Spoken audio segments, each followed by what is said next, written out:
Whether it's for Caps or Broken Blade is yet to be determined, but that mid lane menace in Caps has been showing LeBlanc, Anivia, all sorts of crazy picks that we'll see if TES are prepared for. And G2, they have to choose between Orianna, Azir, leaving them both up for the trade, but then also Qiyana to ban against Kanavi. He's undefeated on that champion in his career, and it gets banned against him very frequently. Of course, Kanavi is very dangerous on quite a few jungle champions, but quite the decision here for the last ban for G2. They opt to leave both the Ori and the Azir up for the trade. Rumble going to be the final ban. You highlighted it. The conventional mid lane options, Orianna, Azir, things like the Qiyana also available. TES don't need to rush into it, but might show their hand early. Again, might have the preference towards the Orianna. Of course, Creme last year it was kind of AD mids and the Azir, but since then has evolved a lot as a player, much more comfortable on the control mages than he was in 2024. I mean, the other thing to think about is, does G2 even want to make the trade happen? We know that Caps is a phenomenal Azir player. His pressure in the side lane is, oh, hang on, the Wukong shift. I like this adaptation. We've seen Wukong be such a priority around the world, and Top Esports is saying, well, Creme has become an excellent Azir player. He's very comfortable on the champion. So if you want to take the Orianna, we're very fine with that. The risk that Top Esports run into, now G2 can look for the Orianna-Jarvan combo that we know is so proficient here at Worlds. Yeah, highly probable here for the G2 side. Game number 1 of these best of 5s is usually very straightforward as far as the drafts do drop, but they could always throw a little bit of a wrinkle in here.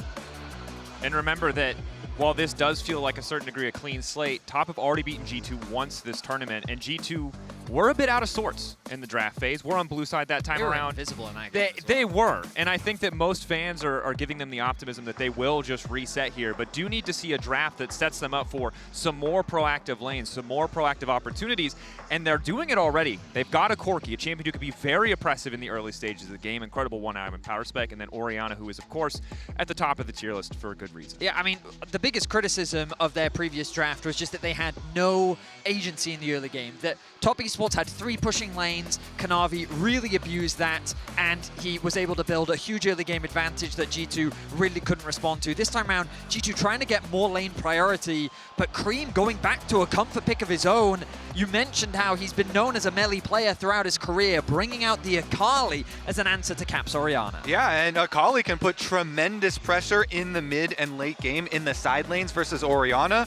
You know, TES here, they're kind of thinking that G2 are going to play a ball comp. Not only do they have Orianna, but it is going to be one of those straightforward 5-on-5s. And so then if you can split them into the side lanes and get Akali some isolated lane matchup there, could be very beneficial.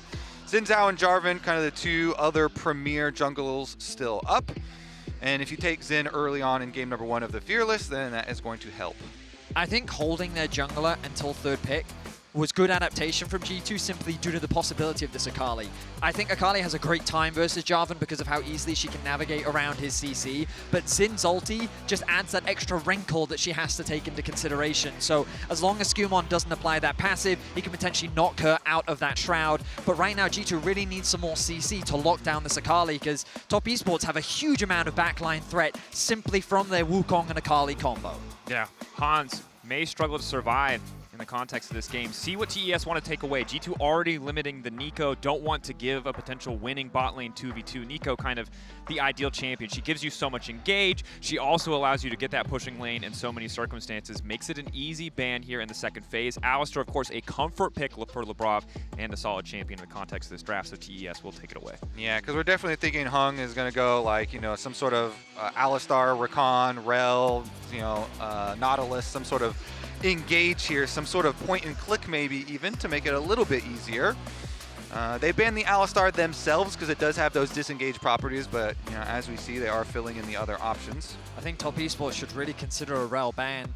Domestically, Labrov has played so much of the champion, and I think it makes a lot of sense into this combination of Akali and Varus. It would give you nice dive, good follow-up alongside the Xin, and also it acts as an effective ball delivery system as well, which already we can start to see mount with the Xin already on the side of SkewMond. Top Esports, though, still contemplating the Bard going to be the target. Labrov not having the most impressive Bard performance, but they're still cautious of dealing with it because of how effective it can be, moving around the map and also locking down a Varus. Yeah, and also the defensive Bard ultimates, you know, can be very problematic for Wukong Akali. So I do like it as a comp ban as well. Don't be baited by this. Don't be baited. That is one Varus ult or Akali E into immediate death. Not that he wouldn't pick it, just that I'm kind of hoping he doesn't. I just kind of like the shout-outs to like the heyday of G2. You know, the most epic G2 roster known That's a for good Pike point. in every single That was lane. actually rude of me. That could have been Broken Blade's Pike. You're right. I forgot to consider that. You're right. Good shout, Kobe. Of course, Braum going to come in. The very safe Ksante blind. Again, looking back at the match we saw last time, it was a lane swap. We really didn't get to see a lot of 369 versus Broken Blade. But when we saw them in MSI in 2024, it wasn't the center of attention. So very likely to be that topside island. And I actually really do like the Braum for TES, even though you're usually thinking, oh, you want like straightforward engage. They already have very good engage, Varus Ultimate, Wukong, and even Ambessa now as well. And we saw how effective Peter was yesterday with just Blast Cone Braum to be able to find engages. But it really does add so much more structure to your team fight and a lot more safety for the Varus. G2 right now, they're just looking for a little bit more engage, and there was that Rell that we were talking about. Not only is it a huge comfort pick for Labrov, but it synergizes nicely with the composition. And G2 gone for a very traditional front-to-back style of composition, whereas Top Esports have a little bit more dive. Ambessa, Wukong, Akali, as you were talking about, so much backline threat. To me, you look at this draft and I'm thinking, Caps, they put a target on your head and they're looking to take you out of this game. Yeah, I mean, we have seen this kind of strategy a lot at Worlds. It's been Orianna, super premier pick, and then enemy teams trying to punish the weakness of Ori, having no flash, having no dash. If you're unable to do that, though, and we've seen a lot of like tanky Orianna builds as well, be able to survive it, you can outplay some of these dive comps. This looks very good for TS, though, I have to say. And Lethality Varus has actually had a lot of success despite the nerfs that were laid onto it. So very well could be the option here. And the two big questions coming into this series were the level of TES. Would we see the best of their players? We're going to have to wait to find the answer to that one. But also the creativity of G2. And in Game 1, we're not really seeing that creativity. It's safe, it's standard, you know why they're picking it, but they're not leveraging the same innovative picks that they have in the past, which means they're going to need to beat Top Esports at a very honest, straight-up, pretty classic draft. And honestly, in Fearless, in this new world that we have with best of fives, having more time, I think even if you are a creative team, you are incentivized in game number 1 to not pick creatively so that you can fearlessly ban out a lot of these power picks, and they will still have plenty of time in this series to show that. And I definitely look forward to it. It's time. Game 1, Top Esports versus G2. One of two remaining LPL teams in the tournament up against the last LEC team. 30 seconds until minions spawn. Oh, the passion in this stadium. You can feel it with the crowd. I feel like there's a decent amount of G2 support in the arena as well, but the home crowd favorites definitely coming in for Top Esports as early game. G2 fishing for a little bit of information. Kanavi going to be looking to do the exact same thing on the top side of the map. Ward going to be dropped from Creme, which will naturally be spotted out as 369. Goes for a bit of a trade onto Broken Blades, but nothing too crazy for the time being. Look at the ward placement that we're getting from Labrov on the bottom lane here. I wonder if this is anticipation of any potential swaps. They've got the ping down onto Varus. They know he's on the bot side. Hansama and Labrov threatening a pick. Need to be careful. They see both. Braum level 1 is quite powerful. Looks like they're just going to settle for a bit of poke. Not quite traded back. Winner's Bite will hit, but the piercing arrow goes a tiny bit wide, so neither side getting a greater advantage here. Important to know JackeyLove does have the teleport to Hansama's cleanse. And you can tell TES actually read that because of the way this level 1 was played and the Corki Q coming straight out of the tri-brush there. They immediately spammed that ward with a bunch of blue pings, knowing that they had vision of the Varus, and that's how you got that little chunk. So they are looking at these trinket ward timers for bottom lane. It's one of the really intricate parts of the early game, especially important for super good early game junglers, is tracking all of these trinket ward timers and seeing when and where you can actually find a hole to gank one of these lanes. Congratulations as well over to Caps, 200 international games. Second player to accomplish it. That does surprise me. It surprises me as well, I'm going to be honest. I wasn't expecting him to be the second, but what a tenured career. He's considered the GOAT of Europe for a reason. As Kanavi Honestly, sets you his get sights. all the West, you get us too. Well, we might have just cursed it. As Creme has already flashed forward a 5-point strike, getting a flash back out of Caps. And gentlemen, you said it in draft. How does the Orianna survive without flash? Well, we're going to find out. And that is so much value. I mean, Wukong just passing from bottom side camps up to top side camps. This champ doesn't even bring CC early on into the game, but gets a flash out of the Orianna. Really efficient, use there. Of course, yes, Akali did flash as well, but Akali has so much more safety than Orianna. That's why it's kind of highlighted. Absolutely does, and this Orianna, a matchup that typically has so much lane pressure, now has to just be a little bit more hesitant to exert that pressure in the matchup. Meanwhile, on the bot side of the map, JackeyLove and Hung had some really nice trades, forcing Hansama back very early. He will grab his tier, but you can already start to see a little bit of a lead starting to build in JackeyLove's favor. And on the top side of the map, 369 getting some good trades of his own. So kind of across the board, TES finding advantages. And this is what the desk highlighted, right? The fear that TES might be able to run G2 over in the early game. Now, they're not gone yet, but again, when we look at the historical head-to-head, when we look at MSI specifically, G2 were in the driver's seat for almost all of those early games. Today, a very different story. We'll see how things develop as Top Esports now threatening a dive into top lane. Broken Blade waiting. Pathmaker going to be an important ability here. Nice bit of footwork for extra shielding. Really taking his time. 369 might be happy with just getting the plate. Kanavi has already backed away. Doesn't want to overcommit. This is very reminiscent of their first game of this tournament. We saw Top Esports with great pressure in the early game. Kanavi set his sights onto Broken Blade, and while he was working with his bot lane in that previous game, right now he's working with 369 to cover and threaten a dive. Top Esports already building up a very small but early gold lead. Yeah, plus when you go position for a top lane dive like that, you can leave wards behind. And they are going to have full information on the re-clears. Both junglers, though, of course, know the respawn orientation of the opponent's camps. So both of them will just do Krugs through re-clears and end up on opposite sides once again. It's a great call out, though, because you can see JackeyLove is permanently pushed up on the bottom side. Had the power of the TP, had the favorable 2v2, and the second that he sees SkewMond, he knows he can stick around. He can play as far forward as he wants to. Meanwhile, on the top side, Broken Blade does TP back to lane with the Chain Vest. Loses a little bit in the process, but not hurting too much. Still, a 300 gold lead this early may be tough to contend with. Of course, he's still catching waves, so it'll likely even out a bit. And we have a little bit of the support roam timer there for Labrov around mid lane, trying to get some extra safety. Again, make it easier for Caps to use that early laning prowess of Orianna. And Kanavi is going to take the opportunity after just his bottom side camps to quickly start up the Dragon with their bot side push. JackeyLove is just getting the better of Hansama in this bot lane 2 versus 2. Remember, an early base comes through from Hansama. JackeyLove goes for a bunch of fights, then he goes back and he TPs early, coming back to lane, and he keeps up the pressure. He's built up a very nice lead in the bot lane 2 versus 2, and the pressure he has resulted in... Broken Blade, nice timing on the level 6. Debating if he wants to commit further. Does use the all-out, but Pathmaker just going to use it to escape. Now needs to push this wave in, because once 369 takes over, he can just turn this right back around.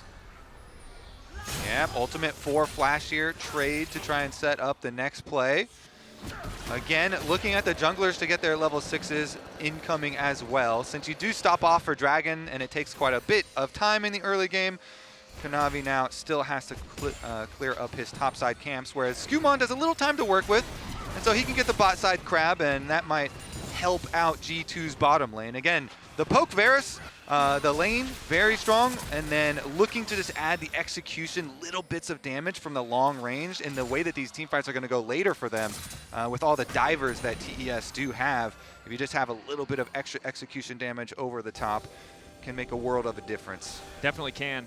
Now we turn our attention toward the mid lane. Kanavi still level 5. Looks like it will just be a reset, hovering in case there was a counter gank opportunity. We've crested the level 6 mark for both mid laners, and this is where Caps needs to be careful. The window on this flash being down is very small. TES may try to capitalize, but we know post level 6 is where Akali really starts to take over. But ultimately, from Creme's perspective, the kind of battle has already been won, because in a lane that's supposed to be very oppressive, has now been much easier for for him. Creme is dead even in terms of farm. He's not really lost any XP. And when a wave gets frozen like this underneath the tower, he feels confident to stead up because Caps can't be as aggressive as he would like to. So even if they don't convert it into a kill, Creme is very happy with how this early game has gone.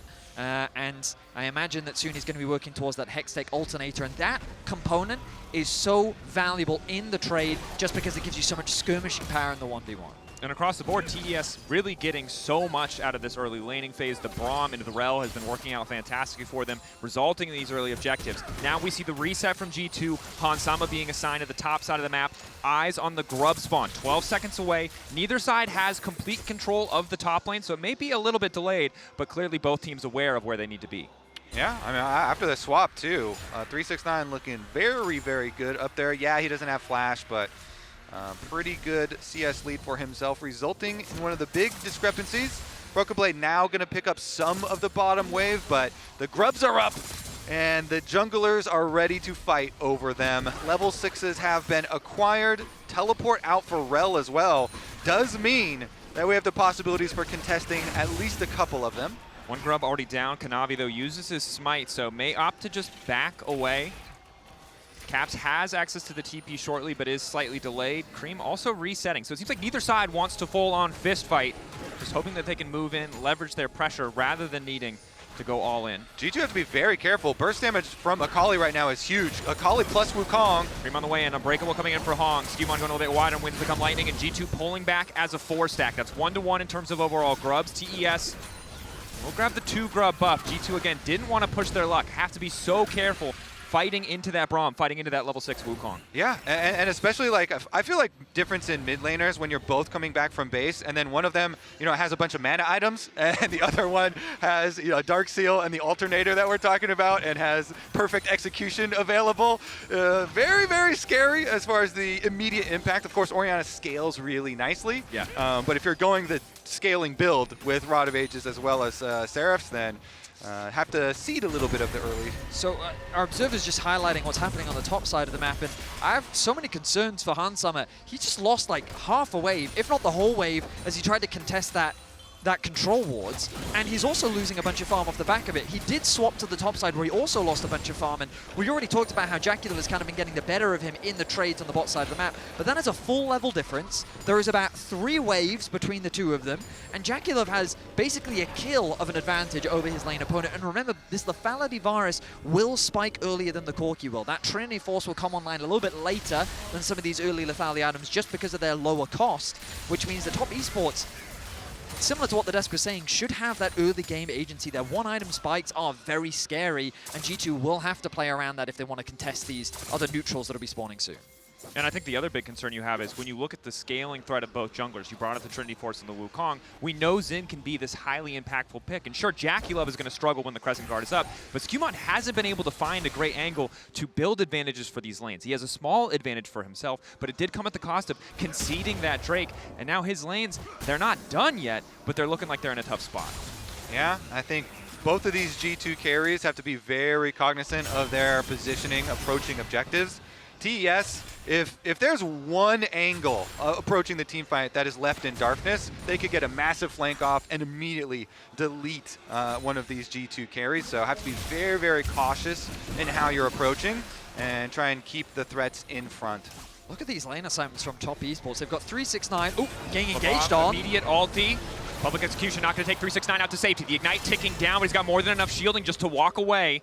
Ulti for ulti, but they get the flash from 369. Traded for Labrov's is TES. See an opportunity bot side. G2 stepping too far forward. Q flash from Hong goes completely wide, but it doesn't matter. The concussive blows connecting in the end, and it's first blood for JackeyLove. G2 try to find a pick onto 369, but top esports convert it into a collapse of their own. I was just about to highlight how these lane assignments from top esports made it so easy for them to collapse on this dragon. G2 don't respect it, and it becomes a very easy first blood for top. Yeah, I mean, there are double control wards here for TES through the Tri-Brush and through the Pixel Brush in River. And so they make the good call. Yeah, we'll just leave Dragon and get the kill instead, increasing the gold lead because they know they can still reset and then return to the objective. G2, of course, see a window of opportunity where JackeyLove Maybe didn't do his due diligence, but his teammates are still there to cover him as 369 goes Ooh. all in on the mid lane. No public execution, so Caps is doing all right, but unfortunately for him, TES are rotating just a variety of people through that mid lane, and they're all getting pushed. Yeah, that wasn't a public execution, but it was a public beating where he just beat like He got 400 He got flogged, yeah. That's rough. That was some good punches there from 369. Chunks Caps down below 50% and earns the objective pretty effortlessly. And it feels like a repeat of what we saw in the first game of Swiss. Top Esports finding these early leads, G2 not really having many options to trade back elsewhere on the map, and Top Esports are playing with these advantages very, very well. They've accrued a 1k gold lead, they have full control over the early objectives. They're trying to make a play on a JackeyLove, but he's not afraid of anything. Entering strike goes wide, but the ulti from Varus does not. Immediate TP in. Labrov about to get one shot. JackeyLove happy to have a second kill. I'm gonna make sure he donates. No, they donated to Creme, who contributed nothing, but will get all the cash. I mean, I think honestly it's worth. You get your 2 stacks Dark Seal and you get more money on this Akali that you want to have burst damage. So, you know, good shot calling. I would give it a Creme too. I mean, once he pressed TP, they were like, you came all this way. Yeah. We may as well give you a parting gift. Exactly. Then he's more likely to come down to next time. I see? just say I'm Absolutely. concerned for G2 when we're referring to their support as a party favor for the enemy mid lane. Oh, I That mean- is not an ideal situation to be in. But Top Esports with full control over this early game right Yeah. now. And again, it really is just reminiscent of what we saw in their first matchup. Especially when you look at the itemization, going for Rod of Ages, Tier Orianna means that you will not have damage for a while. G2 need to stem the bleeding as much as possible and wait for these team fights, but Top Esports, they won't let them. Yeah, I mean, that's the slower impact that we were talking about. And now we're also seeing All in bottom lane. Shockwave looks like it interrupts the E2, the second half of the Shuriken Flipper. That could have been a kill, but still costs the flash and ultimate from Caps. Yeah, just as we were saying from Champion Select here, as soon as you get Orianna in the side lane, and even honestly before that, Akali was very, very happy. Now we'll see the other side lane up here. SkewMond here to cover, but Kanavi's finished Trinity Force. A lot of potential burst damage, even in the face of the Sundered Sky healing. Broken Blade zoned away completely from this top lane tier 1, and 369 builds that individual lane advantage, and the rest of the team now coming home to reap the rewards. Caps and the rest of G2 want to cover. They do not want to concede this tower. Labrov ghosting in. Riding in on a steel horse, ulti available, no flash, but he might not need it. Hung gonna be sacrificed. TES sticking around a bit too long on the top side, and Caps happy to reap the rewards. So all of the supports are the party favors that you were mentioning. Willing to donate the sacrifice, as you say, Kanavi. Kanavi kicking things off with the Cyclone. Creme waiting behind. Still has access to the perfect execution. Excuse me. No, on cooldown from the previous play. Portabout also used, but the public execution taking out Labrov. And it's not just the mid laners taking the kills, the junglers as well. Top Esports see 2 members of G2 walk up into the river and say, didn't you just use everything to kill our support? I guess that means that it's our turn. And so Top Esports immediately turn their attention to their opposition, pick up a support of their own as Labrov goes to 3 deaths. It's 3-1, Betty. They've had too many turns. They're breaking preschool sharing rules, and I don't think this is going to look good for G2. But again, you said it. We've seen this game before. We saw it in that first match of Swiss. The early lane swap was a bit different, but this control, the advantages they built in lanes, transitioning it now into the Herald, TES dominating game 1. All in though, Caps! No time for redemption! Creme, baby, back to his origins on the Akali, abusing Orianna. Beautiful stuff here from TES. Truly a perfect execution there from Creme. He didn't even lose any of his HP. 100-0 Caps, no flash on the Orianna, and now the side lanes, I mean, just look at the minimap, fully in control for Top Esports. Creme having a hell of a time here. Broken Blade trying to move forward with the Pathmaker. But again, 2024, the one time we've seen a best of 5, Caps Tristana, 3 games, winning every single lane against Creme. Game 1 in 2025, completely different. Yeah. TES say, fine, you can have the pick of the tournament, Orianna. We will craft a dive comp to try and abuse that fact. And because of that, Cap says, okay, I need to build more tanky because they have so much dive. But then that's going to push back your timeline on when you're going to have some damage threat as well. And TES making a very good use of the early stages of this game. Definitely something that people have said a lot about TES. Very good early games, very frequently. Top Esports, They are a much more methodical team. They play the map very well. Having Kanavi as kind of your spearhead makes a lot of sense as to why that playstyle works. And again, we turn our attention to the minimap and look at the control that they have. Creme is not afraid of anything. There's nothing he needs to be afraid of anything. Like, no one on the side of G2 can kill him, so he can afford to overstep his bounds. But even if he can't, he's got a turret at his back. Meanwhile, on the other side of the map, heavy vision investment, control over the bot wave, control over the mid. They have push everywhere. G2 is very much on the back foot. Exactly, because it becomes so hard to play the maps, because G2, they have to keep Orianna safe with extra players, and so nobody can really handle all of the side lane pressure that TES can put out. TES, they can constantly push both side lanes, and G2, they have to group and force. G2 ignoring topside, letting that wave be deleted because they know they need to defend mid lane. Rift Herald, Kanavi mounted up.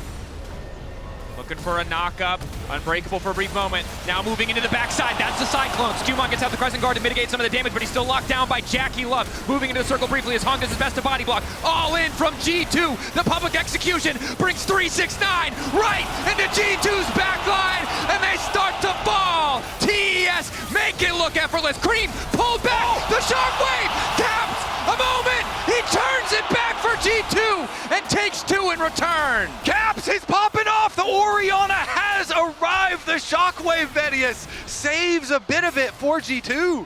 It's a little cliche, but the shockwave did in fact find them all.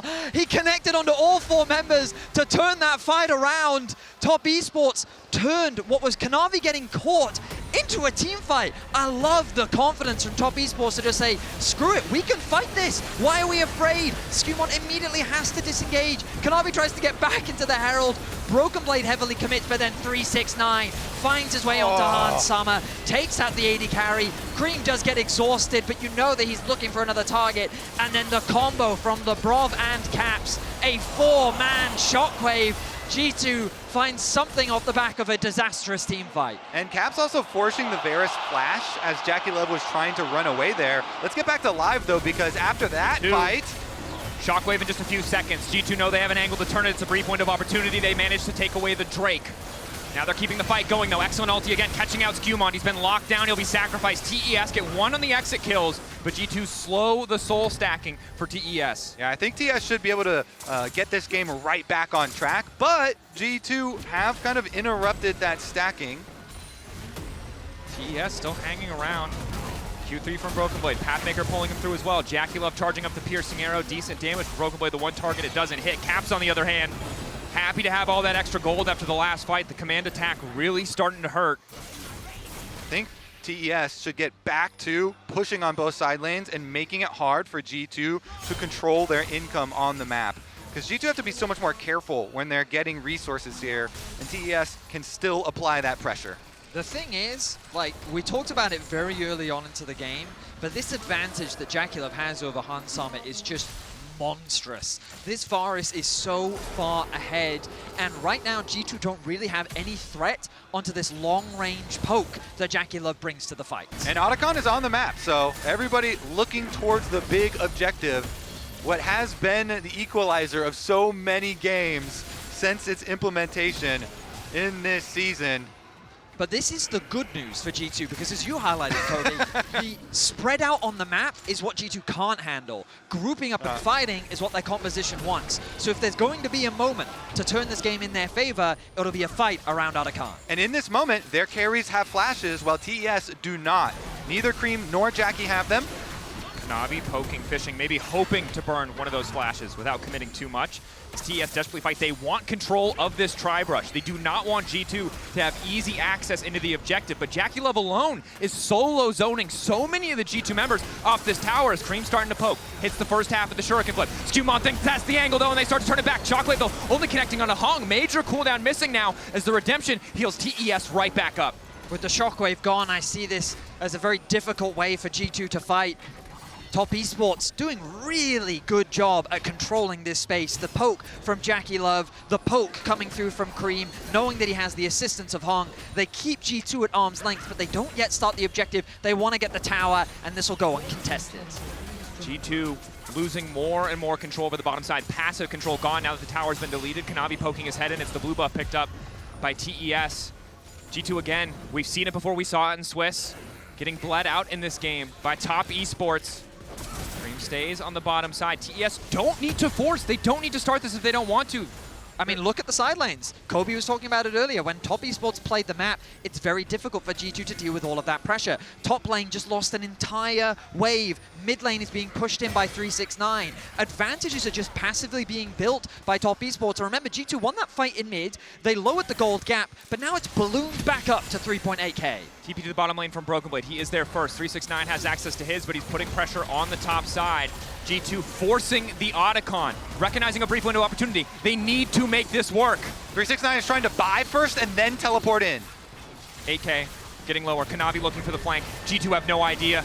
They want to burn this down. They see the TP now. They realize they may have overstepped, but the Otacon's been leashed. TES won the fight. Oh! Double redemption, but they're grouping for the Cyclone. Crescent Guard denies it for a brief moment, but all of G2 have to run because once again, and it's 369 and Creme back to back. The triple kill for the Akali. G2 are helpless in the face of this Top Esports dive. He's rolling all nines today. This Ambessa is insane. He's cutting them down. The teleport ward is perfectly placed, and G2 have been decimated. Shepherded into a choke point. Top Esports collapse like wolves and tear G2 caps. Caps wants to clear the wave, I guess. Buys a brief moment with the Zanya to contemplate his failures because he will not get any kills. He clears out the wave, but questionable play there as the Otacon is secured by Top Esports. A 7k gold lead and just beautiful team fighting from this Top Esports squad. The fact that G2 had no recourse, no escape as they get picked apart. Let's take a look at the setup. The ward is just perfect, and G2 all clumped up together. Kanavi coming down from the top side. SkewMond actually does do a good ultimate to knock Kanavi away, but it didn't matter because they got ripped apart anyways by the solo laners. Creme played that beautifully, using SkewMond's flash, going over the wall to then get a multi-man execute. Very well played by him. The frustration on Dylan Falco's face and the elation from the Top Esports coaching staff. You know how when Yagao said, 2 carries should never stand together? Well, if all 5 of you are standing together as well, then they all get executed. That is included. That one does include the other. It's a square rectangle sort of situation. G2 hopefully learning that lesson because they don't really have much more time in this game. 8,000 gold deficit. TES grabbing the third Drake and Soul Point. G2 in no position to contest. But remember, that Otacon was built on an early game from TES that was so commanding, that was so confident. That was already a Hail Mary for G2. And frankly, at this point, Hail Marys are all they have left. I mean, I've been super impressed with how JackeyLove has really gotten his revenge on Hans Summer after last year.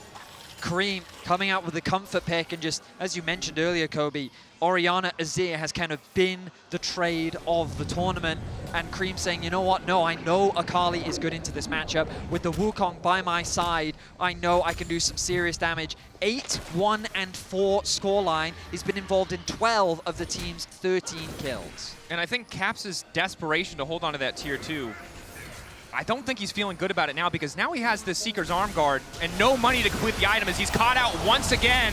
Called out on the sideline by TES. Labrov doing everything he can to stop the play from happening, and now Broken Blade is here. Perhaps the backup that G2 needed to keep the fight going in this choke. Kanavi dashed to the side with the Nimbus Strike. All of TES backing away. They might have started the fight, but they can recognize a risk when they see one. 369 still fishing for backline access as Caps continues to try to clear the wave. Crashdown comes in from Labrov, but 369 just does not take any damage. Creme dashing back out. E2 coming through, ready to get the fight kicked off. It's the ulti from the Braum as G2 retreat to their top side tier 2. 369 hovering, ushering the wave forward. G2 battered, but not broken as TES dominate in their jungle. Top Esports run this map, and G2 are barely given the luxury of standing on the rift. Top Esports take as many camps as they can. Labrov's base will be interrupted as Top Esports take full control through the mid lane. They secure themselves another tower. Everything going the way of TES. They have remained calm this entire game. TES just progressing their game plan linearly over G2, and now all that is left is to go claim the Baron. They have very, very good turn off of Baron. We have seen it with Wukong and Ambessa. The turn is crazy threatening. 369 though, he's still out on the map. 2. Q flash coming in for the Shattering Strike. SkewMond gonna follow up. Public Execution gets a little bit of space for 369 as he flashes out. The Drake count step, but the Shockwave brings him right back. Hung on the way in to try to protect his top laner, blocking so much damage with the Unbreakable. And now it's Creme in the Shroud. 5 members. The Death Ball of G2 as Creme dashes right back out. And Kanavi goes in. TES diving, dodging, cutting through G2. And now it's Broken Blade to try to turn it back. He's gone all out, but it might be too late. SkewMond staying living for a brief moment. Redemption now coming in. The extra healing from Thunder Sky will not do a damn thing. Broken Blade down, an ace for TES. Absolutely beautiful from Top Esports once again.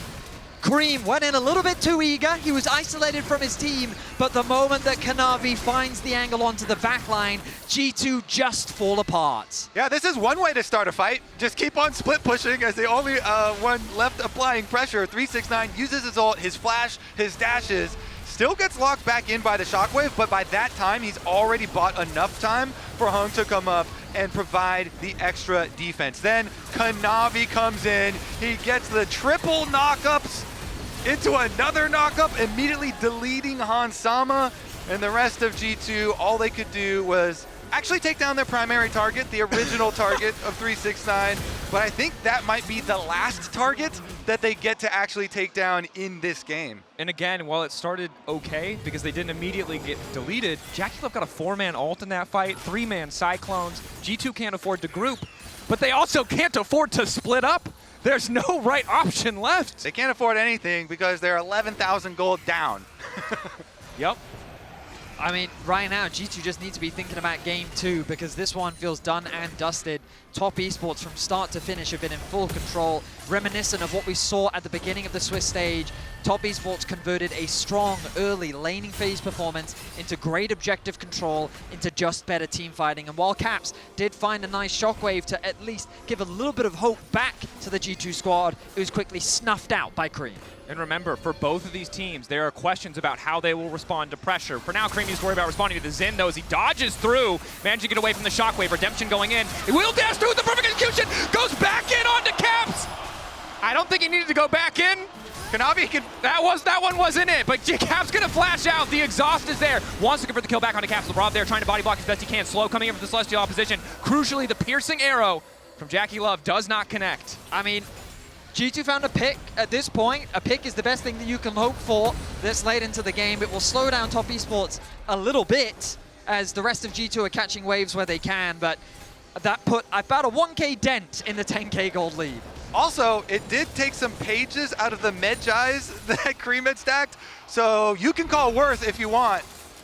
Anyone? I think it's worth. I would say worth. In that situation in the game, that is worth, because you actually cut down on the pages. They're going to need a lot more.